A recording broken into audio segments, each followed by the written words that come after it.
now in message 5. Maganda po yung topic. Never enough. Yan, sikat na sikat yung kanta na yan. Grabe, ano yung pinakamatinding magandang vocal cords na narinig ko. Yan. So, scripture reference po natin today. Tutulungan na lang din tayo para tulungan tayo.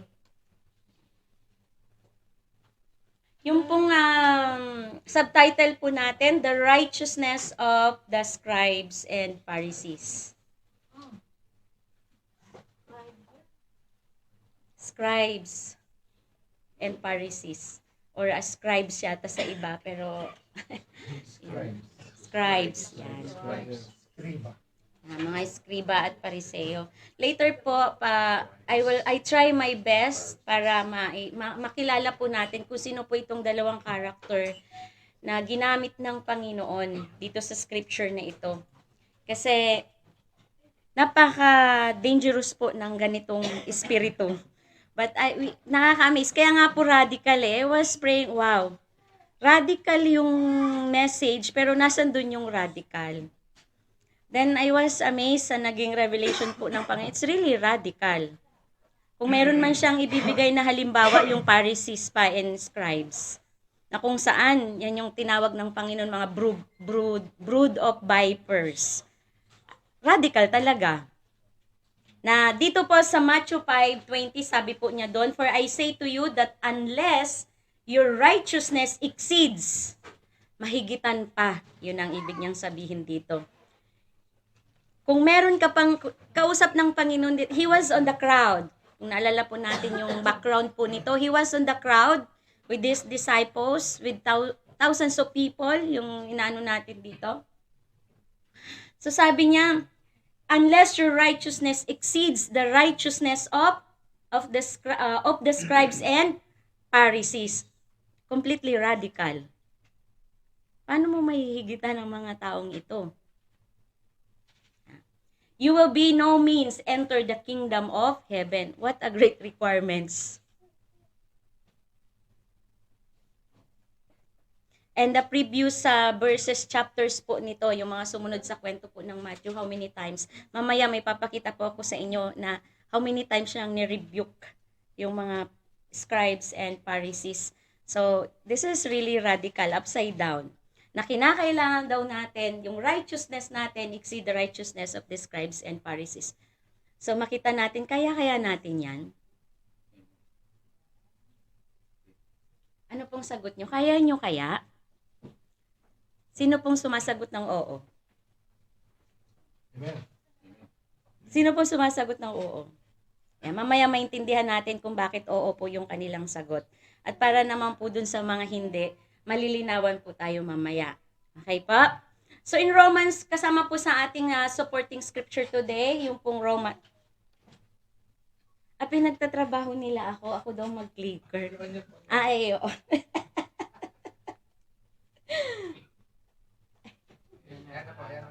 Sige, tulungan nyo na rin ako. Para pag to make up tayo, wala tayong maiwanan. Lahat makasama. Okay po? So sa Romans 4, so let's read again para makita po natin yung ibig ko sabihin. Matthew 5:20, let's read together. Let's stand up in honor for the word of God. Ayan. For I say to you, unless your righteousness exceed the righteousness of the scribes and Pharisees, you will be no means enter the kingdom of heaven. So ulitin po natin, sabihin mo ngayon sa katabi mo. For I say to you. Okay, 1, 2, 3. For I say to you, unless your righteousness exceed the righteousness of scribes and Pharisees, you will be no means enter the kingdom of heaven. Romans 4, 1 to 4. What then shall we say that Abraham our father has found according to the flesh? For if Abraham was justified by works, he has something to be boast about, but not before God. For what does the scripture says?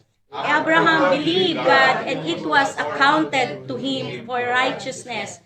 Now to him who works, the wages are not counted as grace but a debt. Ayan, thank you. Palakpakan natin si Lord. Makakaupo na po tayo. Ayan.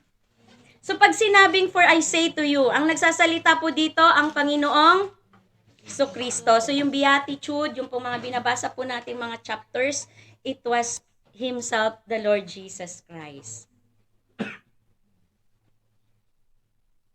When Jesus speaks in the scripture, we know it is very important. Kaya nga, sa mga ibang Bible po, ibang mga version ng Bible, naka-red kapag si Jesus Christ ang nagsasalita. Tayo po, pag nagsusulat, pag iniiba natin ng kulay or nakapula, may emphasis tayo doon. Sa dami ng mga binasa, even pag nagre-review tayo, nung nag-e-exam tayo, naka-highlights yung mga bagay na ini-emphasize natin. But this thing, si Jesus Christ ang nagsasalita, pero talagang nagpo-proclaim siya ng it is extremely important. For I say to you. It was, of course, when we are, binibigyan tayo ng Panginoon, nararanasan po ng bawat isa to na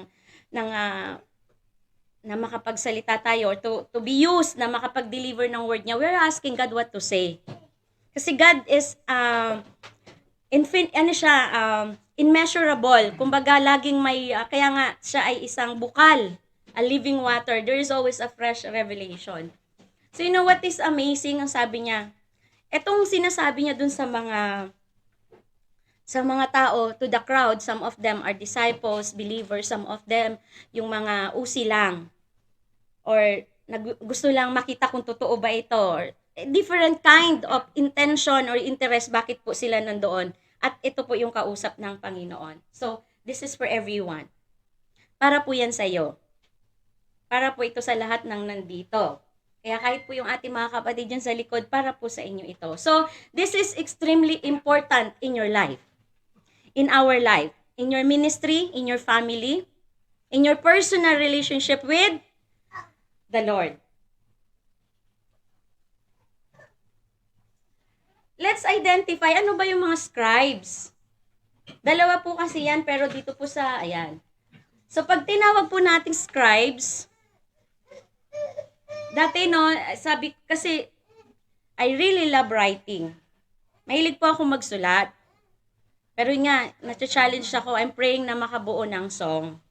Tapos sabi ko kay Brother Louie, lalapatan niya ng musika. O, ng notes yan. Pero I'm still praying for that. Kahit title, wala pa po ngayon. Pero I'm praying for that. Na magkaroon po tayo ng sarili nating kanta. Kaya kayo, kung may nga desire dyan, mag-compose kayo. Masisipag po yung ating mga instrumentalist at mga musikero at musikera. Palakpan po natin ang ating worship team. Talagang, by God's grace talaga. Mabuting-mabuti ang Diyos sa ating mga buhay. Amen? So, pag tinawag po natin scribes, they took their job of preserving scripture very seriously. Yun lang yung talagang yun na yung tinalaga na ang kanilang buhay para doon.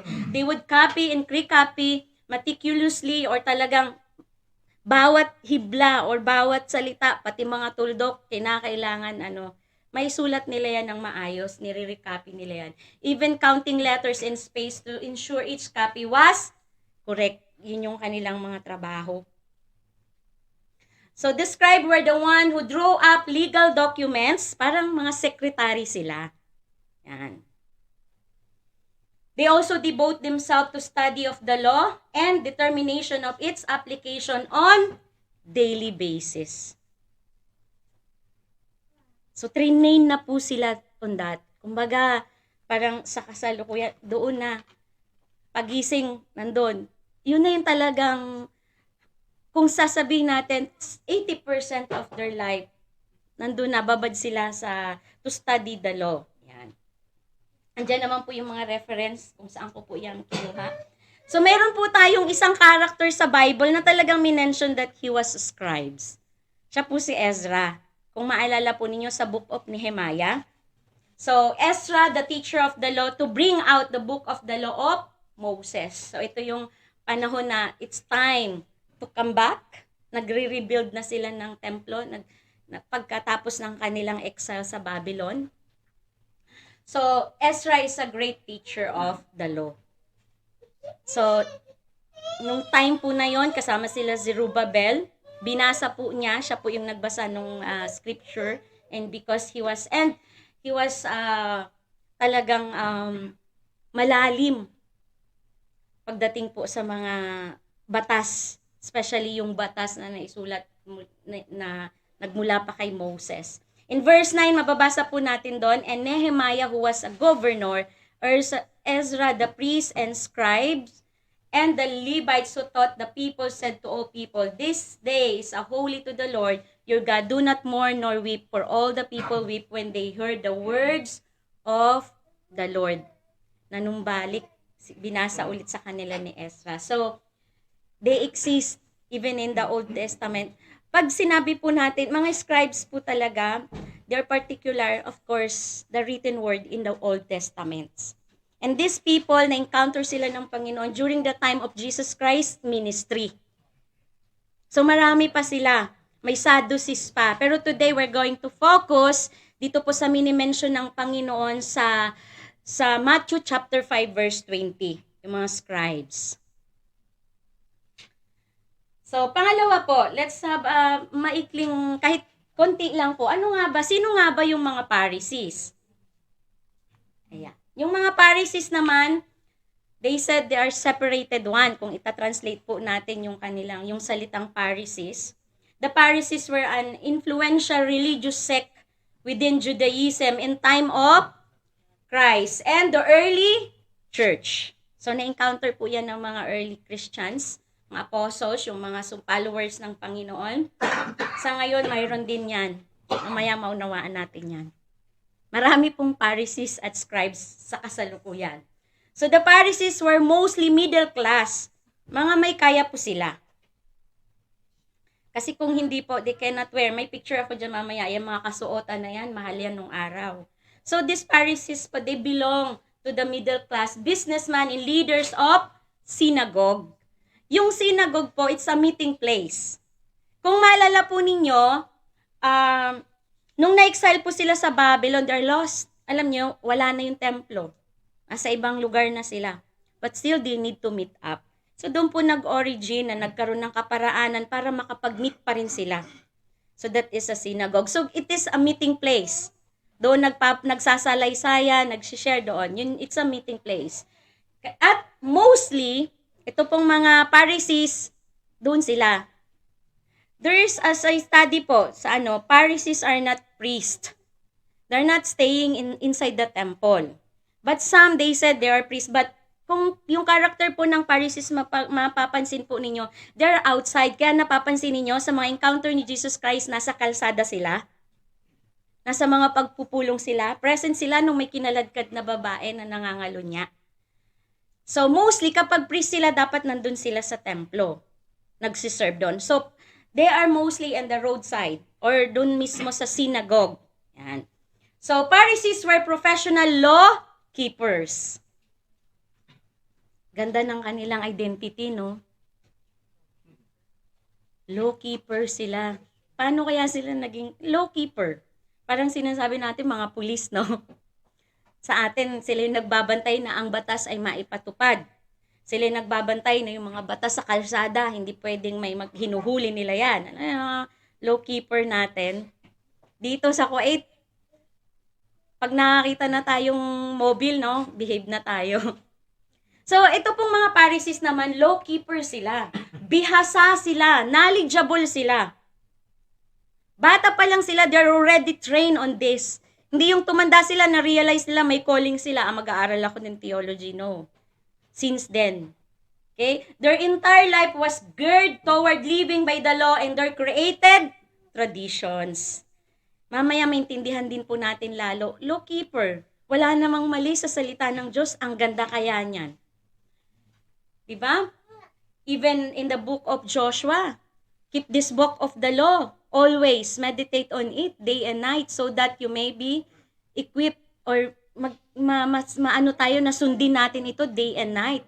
And then we will be prosperous and successful. Walang mali po sa law or sa scripture or sa mga salita mula sa Panginoon. But traditions. They're created traditions. Mukhang may nahalo. Kaya, alam nyo, in Catholic, we can see, galing po tayo doon. Wala po sa ating itinurong masama. Hindi tayo tinuro ang mga lunya. Hindi tayo tinuro ang sumamba ng maraming Diyos. But something was mixed. The traditions. In the history po, mahabang history.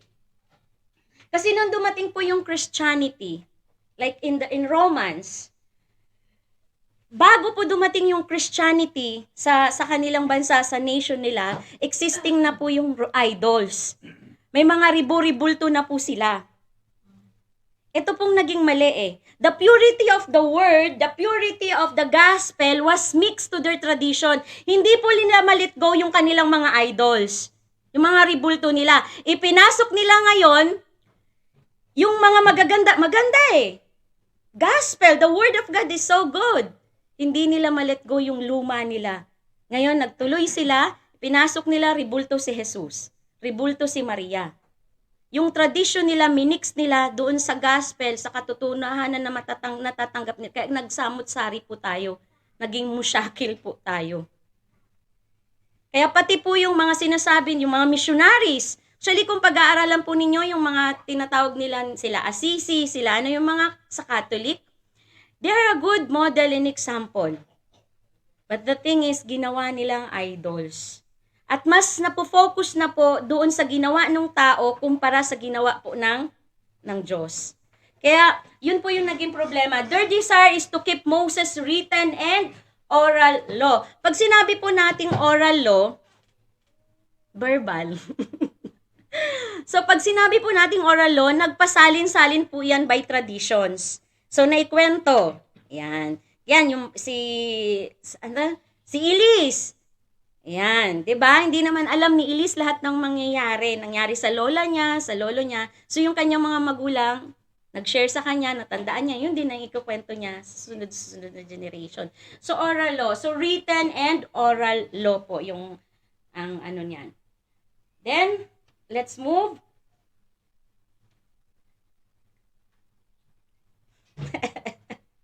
Si Brother Lito.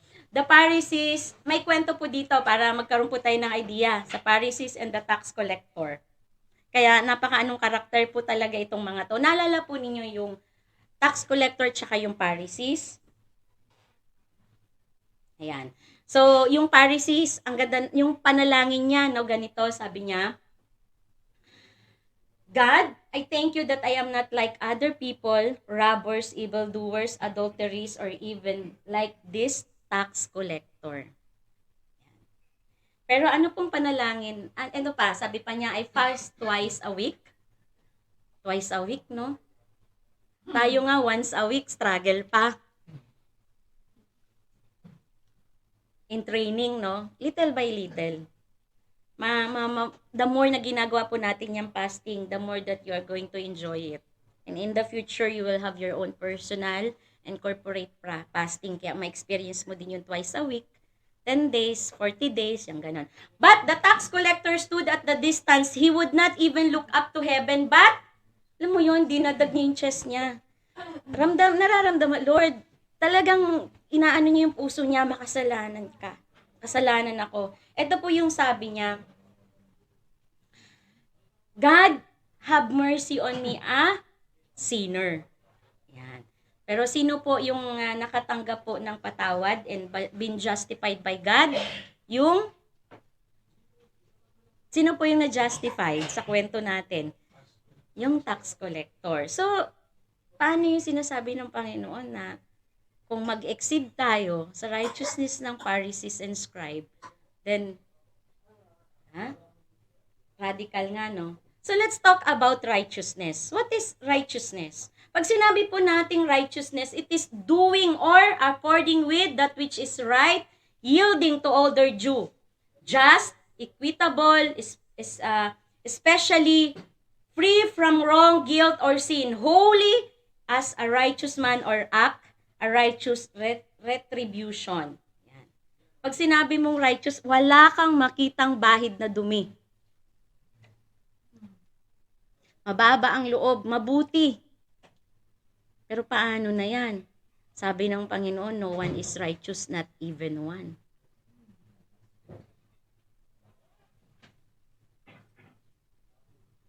At yung basihan po ng tao, yung gumawa po ng definition na ito, sabi po yan sa Webster Dictionary, 1913.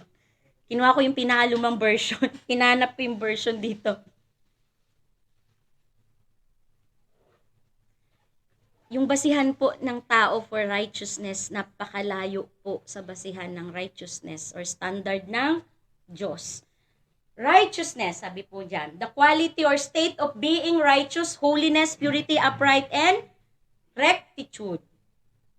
Being righteous could be defined as always doing what is right and just. Always.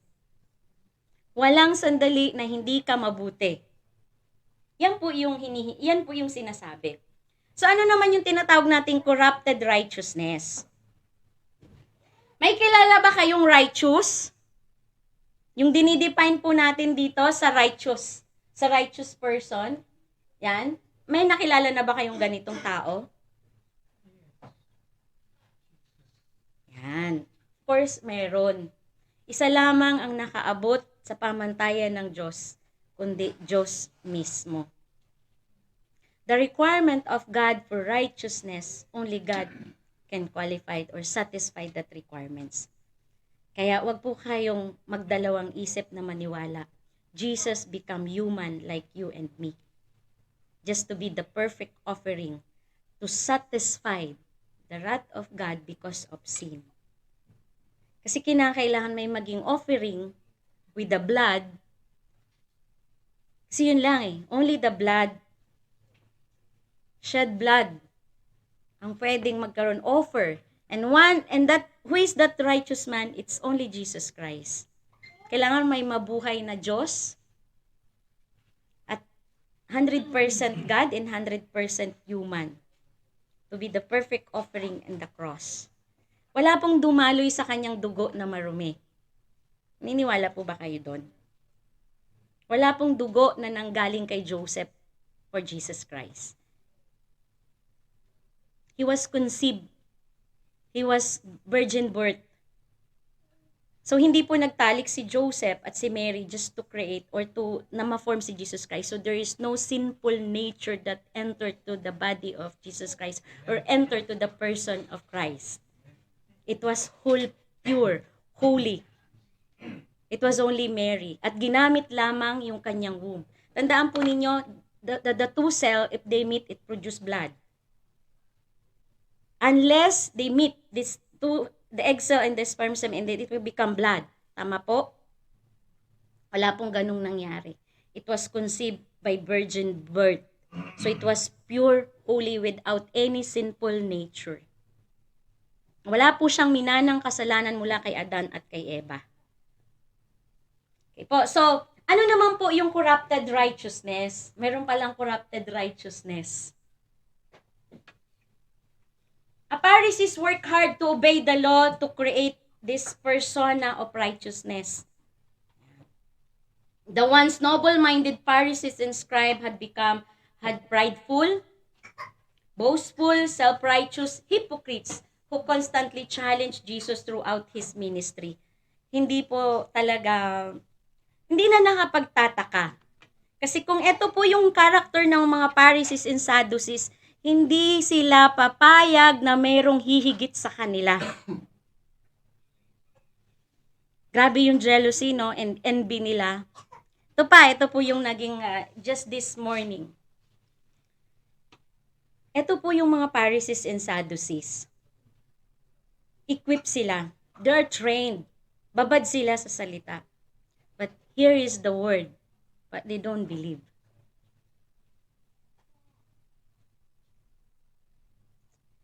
Yung buhay nila, inubos na nila doon, tinalaga na nila yung buhay nila because of the scripture, because of the law, because of the word.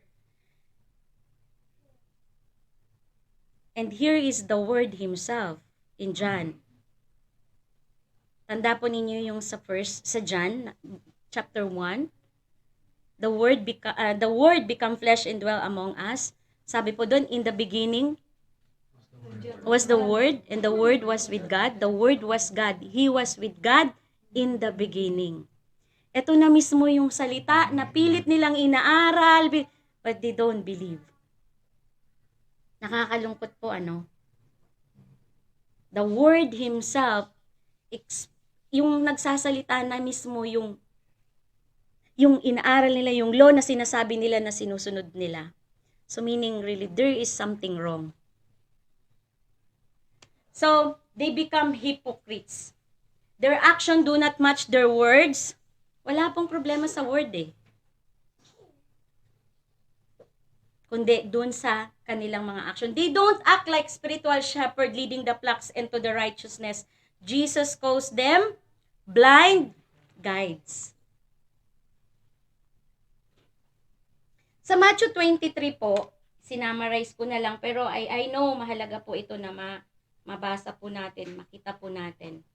After po ng chapter 5, makita po natin itong Matthew chapter 23. Let's read together. Then Jesus and to his disciples, saying, the scribes and the Pharisees sit in Moses' seat. Therefore, whatever they tell you to observe, that observe and do. Let's pause po doon. There's nothing wrong with the word. Even the Lord Jesus Christ said, sabi niya dyan, therefore, whatever they tell you to observe, that observe and do. But do not do according to their works.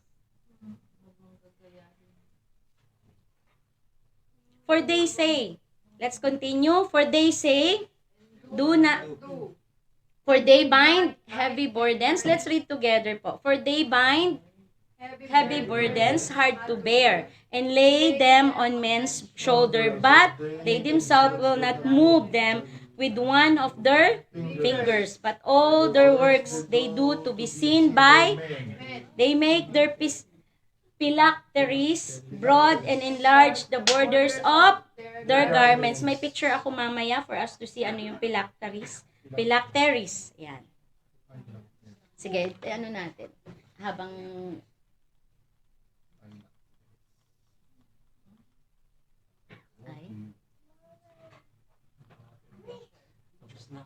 natapos na. Conclusion na po ba tayo?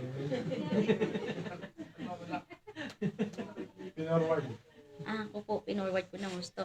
O sige, along the way naman po, makikita natin siguro. So, yun po yung binasa natin, but their works they do not do to be, kumbaga yung ginagawa po nila, hindi po para sa Panginoon. Ginagawa nila para sa mata ng tao. Ayan. Sige po. Ayan. Kaya po, ito po. Doon po sa encounter ng Panginoon, i-define po niya yung mga Pharisees and Sadducees. Ito po, sila po ito. Very bold ang Panginoon, no?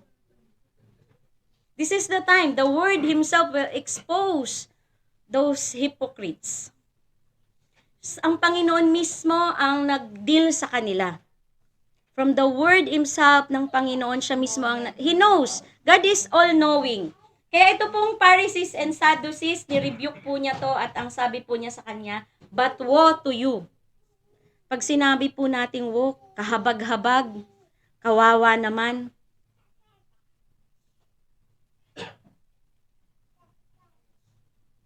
So let's read verse 13, verse 6. They love the best places of feast, the best seats in the synagogues, greetings in the marketplace, and to be called by man Rabbi.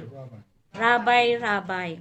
Guru, master, teacher. Pero ito po ang sabi sa verse 13. But woe to you, scribes and Pharisees, hypocrites, for you shut up the kingdom of heaven against man, for you, okay, let's be dynamic. Una, dalawa, sunod-sunod po ang magbabasa. Ilang verses po yan. So, Brother Edmond, verse 13 ka po. So, sunod-sunod na lang po. Okay. Lakasan po natin. Siguro tayo, pag nagbasa. Pang pagising. But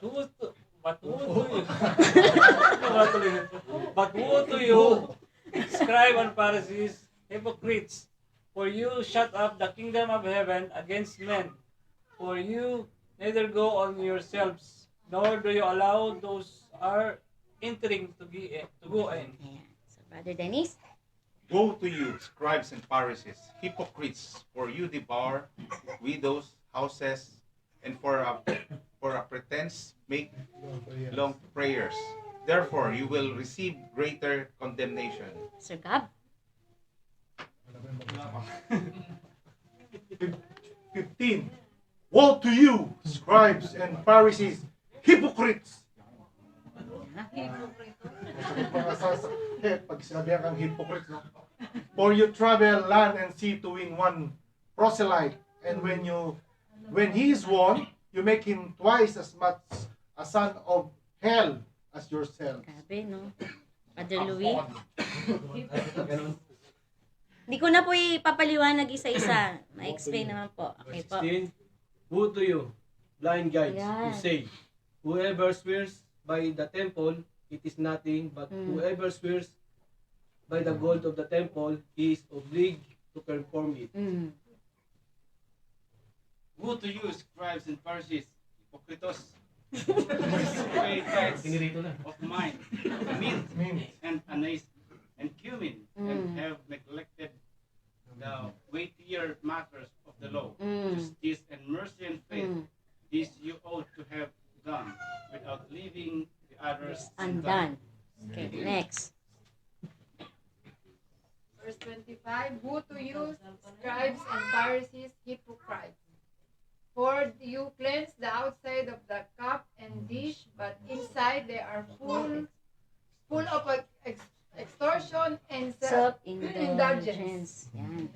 Sister Lisa? 7:27.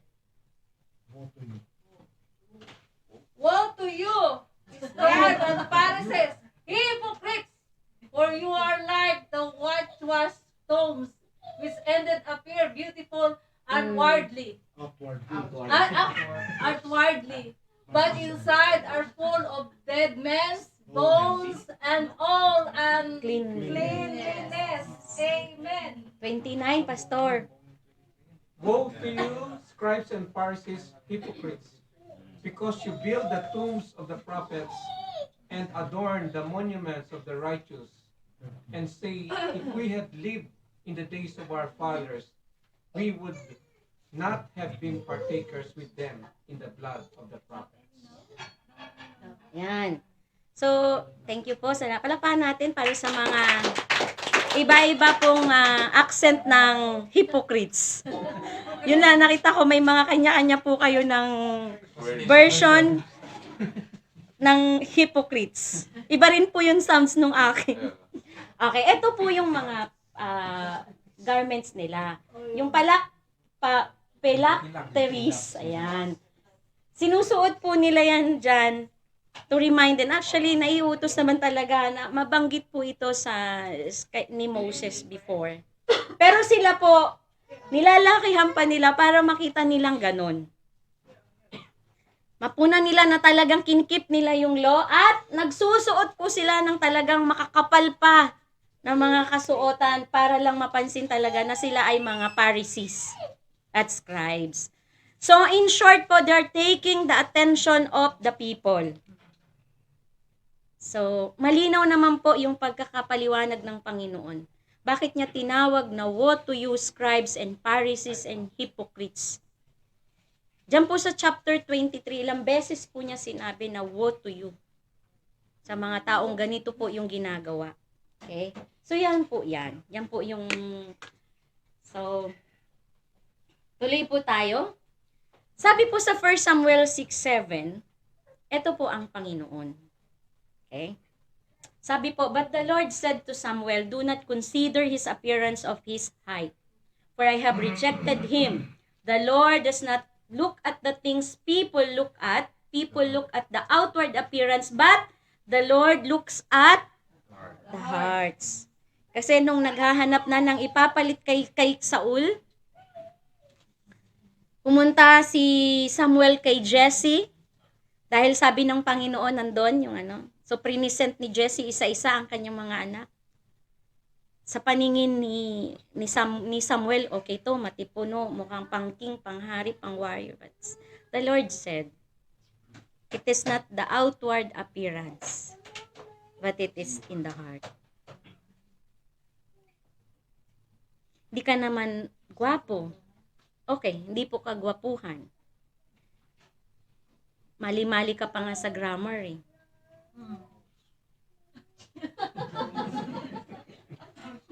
Pag pronunciation and spelling, may problema ka. Pero ikaw pinili ng Panginoon eh, kapatid. Kasi ang tao nakikita that you are not qualified. Yeah. But God see your heart that you are qualified. So, para po sa mga nakikriticize sa atin, there are of course constructive criticism. Pero kung lumulubog ka na sa criticism at nadi-discourage ka na, ayoko na nga mag-preach. Kasi ang daming nakalistang maling pronunciation, mali rin ng it was not them. Of course, we need to improve. Kasama po yan. Kaya nga po constructive criticism. But, encourage yourself. Bago ka pa nila nakita na ganyan ka, nakita na ng Panginoon ang puso mo. Ikaw pa rin ang pinili. They're good. Bachelor's degree, may doctoral, everything. They're good in grammar. But whatever God sees on you, I think they don't see on them. Amen. So just keep going. Keep going. Next po, unimputed righteousness. Lapit na po tayo, alam niyo po ba yan? So, imputed righteousness. No one is righteous, not even one. Sabihin po natin yan, no one is righteous, not even one. Hindi po nagsasalita ang hindi po nagsasalita ang word of God, yung salita ng Diyos. Hindi po nagsisinungaling. Salita po yan ng Panginoon at makatotohanan po yan. Kaya paano po tayo magiging exceeding or mag-i-exceed sa mga scribes at Pharisees kung ganito yung kanilang mga ugali? So, kinikip po nila yung law na may halo ng mga cult traditions to please them. Talagang grabe. Alam niyo po ba yung mga Pharisees, hindi sila pwedeng mahawakan sa kanilang mga laylayan. Bawal daw umalis dito. Dahil noon sa kautusan ni Moses, kagaya po nung araw po pag ang babae may monthly period, madumi sila. Naka-isolate po sila, marumi sila. So pag nahawakan ka ng mga marurumi yung in-identify nila or nakalagay sa kanilang mga list sino yung mga marurumi, nakahawak ng patay, marumi. May ketong ka, marumi ka. Ayaw nila mahawakan yung kanilang laylayan kasi magiging marumi din sila. Grabe yung ang tawag natin doon, critical. So, hindi talaga sila makalapit sa crowd. Pero itong king, the word himself, Jesus Christ, anong ginagawa niya? Nakikikain siya kasalo yung mga tax collector. Hinahawakan niyo yung mga malapit siya sa mga may ketong, nagpapagaling siya sa mga may karamdaman. He was so close to the crowd. So what is that imputed righteousness? Kasi kung tayo, ito nalalaman po natin, this is the Sadducees and scribes. Do you want to be like them? Hipokrito? There are times we are. Personally, I'm rebuking that spirit. I feel na meron dyan. Kasi, tatry ito yan. Hypocrisy. Kailangan ganito ka, ganito dapat. Kailangan ayusin mo yan. But if I discern it, I rebuke it. Most of us nakakaranas po ng ganitong pakiramdam. Kaya nga karamihan, minsan, one thing, no, if you don't ask prayer requests, sometimes you want people to see that you're okay. Pero kumusta yung family mo? Nag-i-struggle na, kapatid. Pero nagpapatuto ko that you're fine, but something wrong.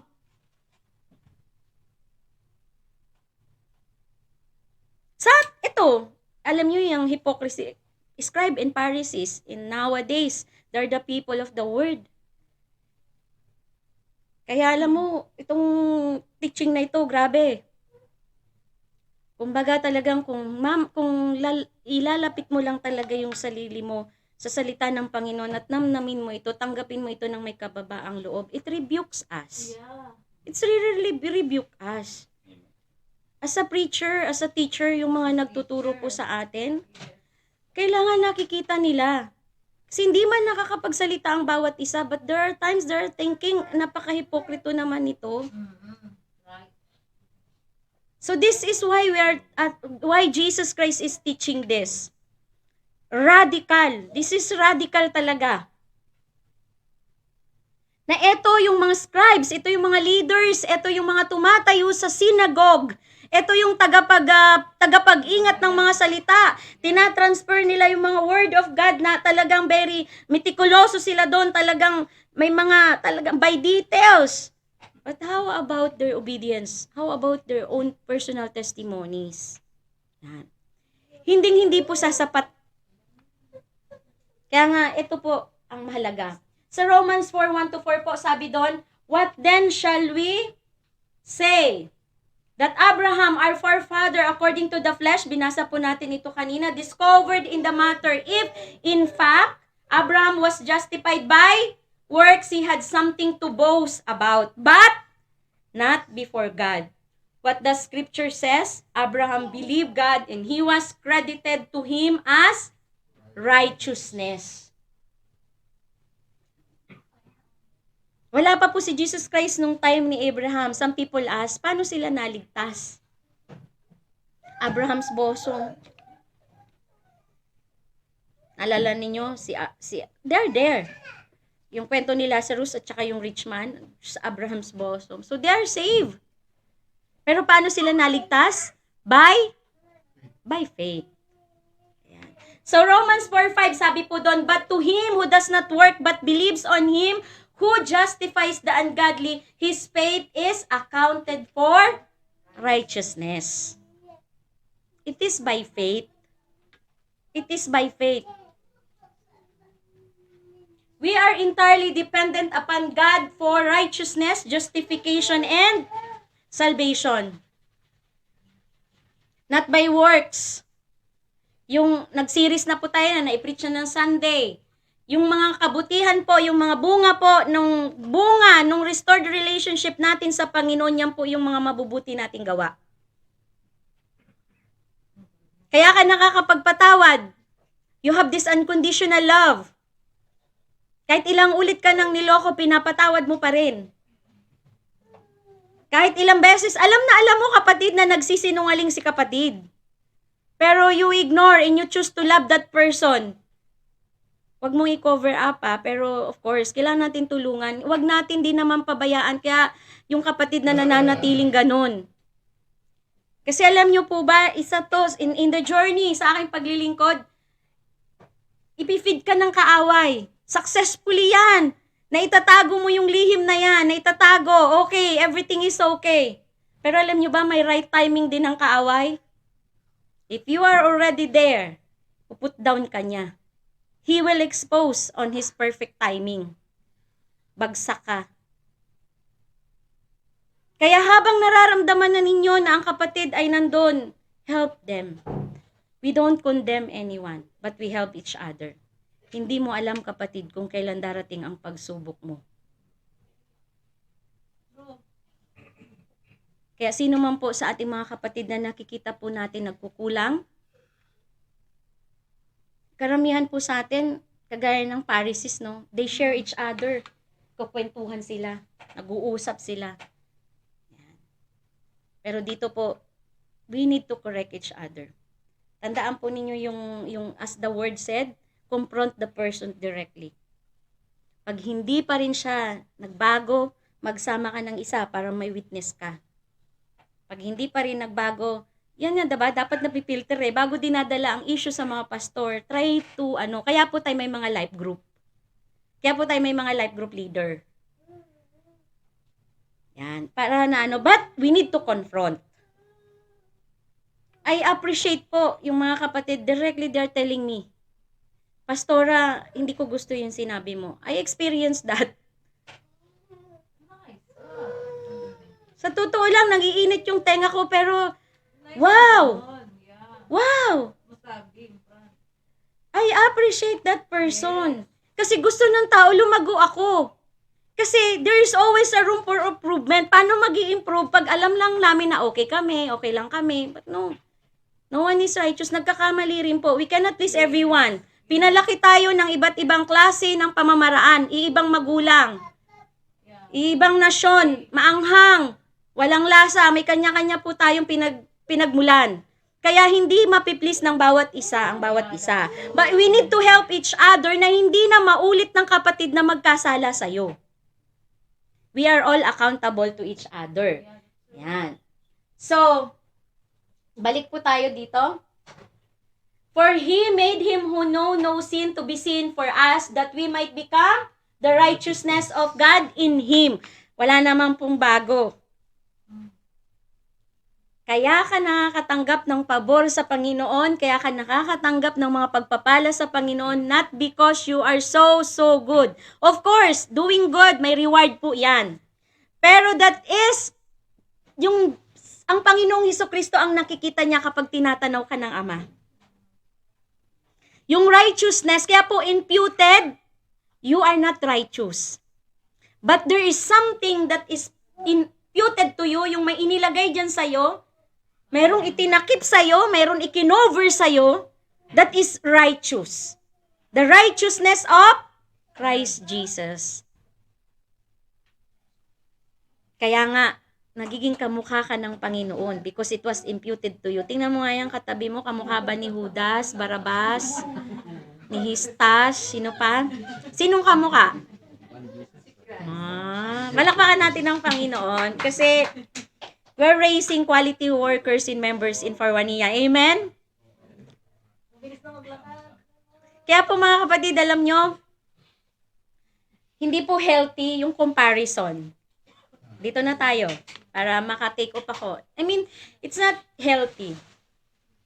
Kung may mga nakikita man po kayo mga centers na nakikita ninyong lumalago, ang dami nila, don't compare.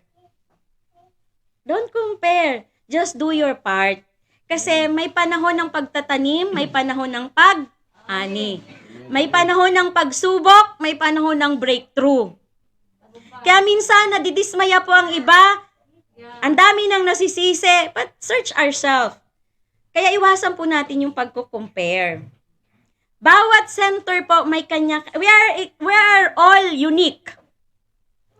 We're all unique. Meron pong kakayahan ng Parwania na hindi magawa ng ibang center. May kakayahan ng Salmia na hindi rin natin kaya. Meron ding ang Mahabula, maraming kakayahan ang 2 p.m. and Tuesday na hindi po natin kaya. Yan. Kaya po nilang kumanta kahit 3 oras, 5 oras. Nagpupuri, pawis-pawis, tagaktak, nagsasasayaw. Tayo nga dito pumalakpak lang, papagod na eh. Sila talagang bigayan. At kapag umuuwi yan, di mo sila makikitang lulugo-lugo. Oh, hallelujah! How are you? Ganun pa. Pansinin nyo, pagkatapos ng worship service nila, meeting natin, pag nag-praise and worship sa workers meeting, sila pa yung talagang, pero yung oras na in-spend nila, they have still strength. But that is them. That is the way God trained them. Let's be encouraged or ma-challenge tayo doon, but don't be discouraged and compare ourselves in every center. Isa yan sa nire-reveal ng Panginoon sa bawat isa. It will never be healthy. Kasi alam nyo po, we are all equal in the eyes of God. Lahat po ng tinanggap ng Panginoon, lahat po ng nakakaranas ng relasyon sa Panginoon, we are all in the same in the eyes of God. Bakit ka mo? Kahit gaano ka, ang end up naman po natin ni isa lang eh. Sinong kasama ko sa heaven? Pumalakpak po yung makakasama ko sa heaven. Ngayon na. Pero gusto ko pang makakita ng apo. Parang si Brother Edmond, no? Minsan naisip ko nga, no? Brother Edmond, ini-enjoy niya na yung apo niya. Hindi na si Mrs. ang dahilan sa pag-uwi niya, kundi yung mga apo niya. Mga anak po ba? Isa lang. Isa lang. Okay, so malapit na po tayo. So Philippians 3:9, let's read together. Sabi po dyan. And be found in Him, Mm. not having my own righteousness, which Okay. is from the law, Mm. but that which is through faith in Christ, Ayan. righteousness which is from God by faith. Okay. By God, by By faith. And Romans 1:17. For indeed, the righteousness of God is revealed from faith to faith, as it is written, The just "I shall shall live by live faith. by faith." Ayan. By faith. So, Abraham had been obeyed to God in all God instructed him so far. Abraham had believed God in all that he said. Amen. Abraham had such faith that he even gave his tithe to Melchizedek. Gusto ko lang din to, it's faith. Kasama po yan sa faith natin. Yung as credited for him as righteousness. Ayan. So, sa atin po ngayon, we cannot do those things without the Holy Spirit. Siguro, in the future, mas mapapalalim pa natin po. And, in the life po of Abraham, by faith, naging victorious po lahat ng mga battle na pinagdaanan niya. So, let's continue. Conclusion na po tayo. Sabi po dyan. Let's be encouraged po. It will never be enough. Lahat naman po nang nandito nakikita ko na mananampalataya. Lahat po tayo tumanggap na sa Panginoon. Nakikita ko rin naman po na ang bawat isa ay may pagbabago. Tingnan mo nga, katabi mo.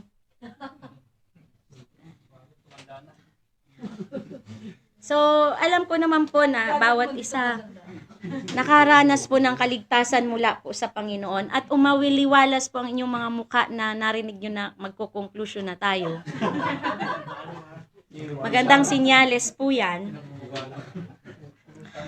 Magandang sinyales po yan. But let's see that we know some of us, we are guilty of being hypocrites. Yeah. That's right.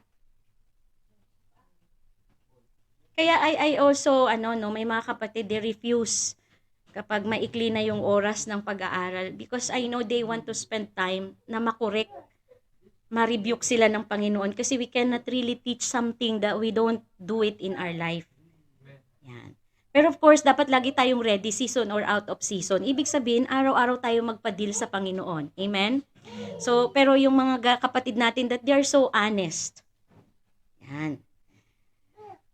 Nabasa po natin, ibasahin po ninyo ulit sa life group ninyo. Ulitin ninyo yung buong chapter ng Matthew 23. Dahil kailangan po natin maunawaan na yung sinasabi po ng Panginoon doon po sa supporting sa ating pong scripture, "For I say to you that unless your righteousness exceeds the righteousness of the scribe and Pharisees, you will by no means enter the kingdom of heaven." This is possible. Amen? You can exceed in their righteousness. Actually, kung pag-aaralan mo, the righteousness of the scribes and Pharisees are hypocrisy.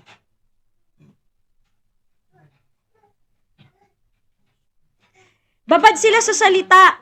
Alam nila yung salita. Expose sila sa salita. Pero ang issue sa harapan ng Panginoon, are you obeying the word of God?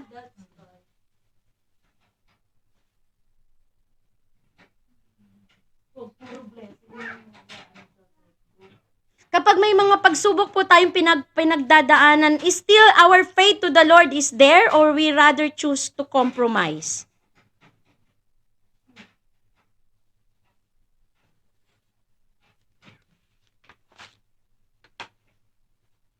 Marami po tayo, we are experiencing spiritual warfare again and again.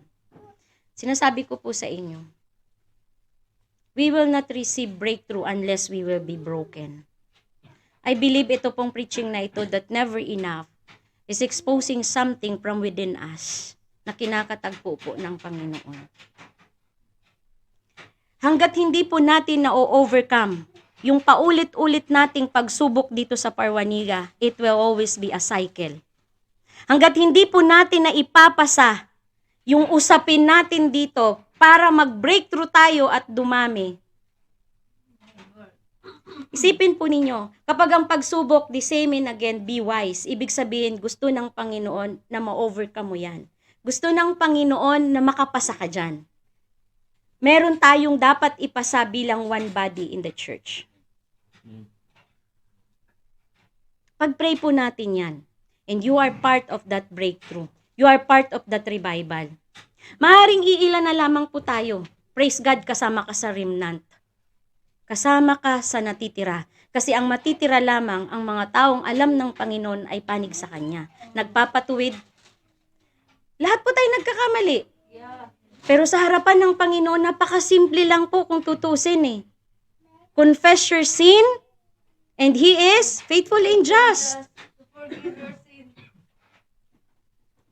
So, mga kapatid, kung paano man po nangungusap sa atin ang banal na Espiritu, tandaan po natin, we cannot do all things by our own. We can only do things through Christ who give us strength. Not by might, not by power, but by the Spirit of God. Let's stand up and pray.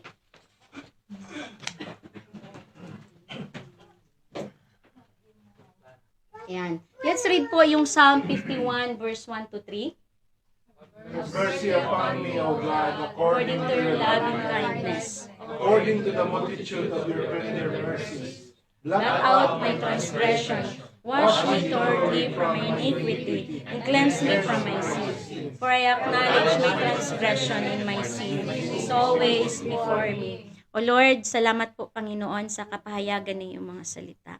Ibilib Lord, lalo mo pa itong pagyayamanin Panginoon sa mga personal namin Panginoon na pag-aaral, pag-meditate Panginoon. Lord, bawat isa sa amin ay kinatagpo mo ngayon. Yung character, Lord, ng scribes and Pharisees. O Lord, you want us, Lord, to overcome these things, especially the hypocrisy, O Lord, sa aming mga puso. Marami kaming pagkukunwari, Panginoon.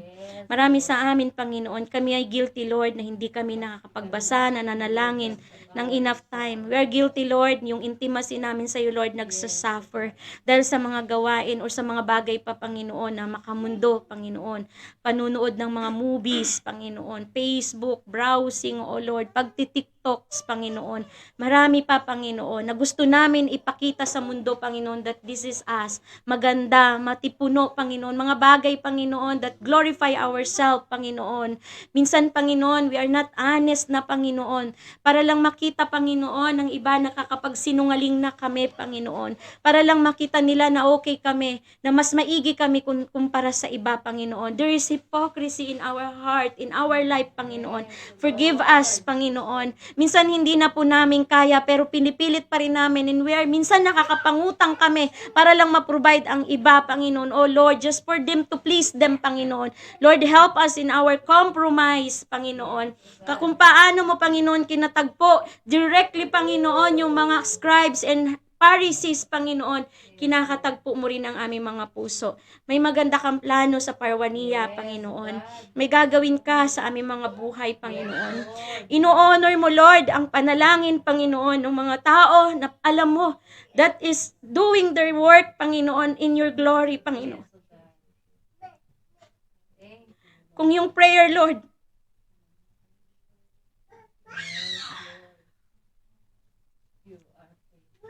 ni Moses, Panginoon, when he intercede, Lord, for Sodom and Gomorrah, Panginoon. For he intercede, Panginoon, sa kanyang pamangkin na si Lot. Si Abraham, Panginoon, in-honor mo, Lord, yung kanyang intercession, Panginoon.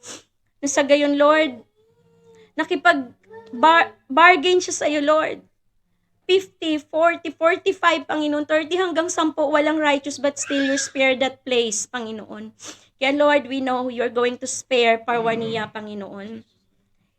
Hindi ka papayag, Panginoon, na yung vision, Panginoon, sa Parwania ay maglaho na lamang, Panginoon. You will never put us down, Panginoon. You will never put us in shame, Panginoon. You will never fail your people. Ang nais mo lang sa amin, Lord, is to humble ourselves, Panginoon, at kilalanin, Panginoon, na ikaw, Panginoon, ang siyang magbibigay sa amin, Panginoon, ng kalakasan. Your righteousness, Panginoon, will be seen in Parwania. Salamat po, Panginoon. I believe, Panginoon, marami ka pang mga pangungusap sa amin. Tulungan mo, Lord, yung aming mga life group to activate, to help each other, Lord, yung aming mga discipleship, Panginoon, na matulungan namin ang isa't isa. Even, Lord, we pray, Lord, for evangelism, Panginoon, sa Parwania.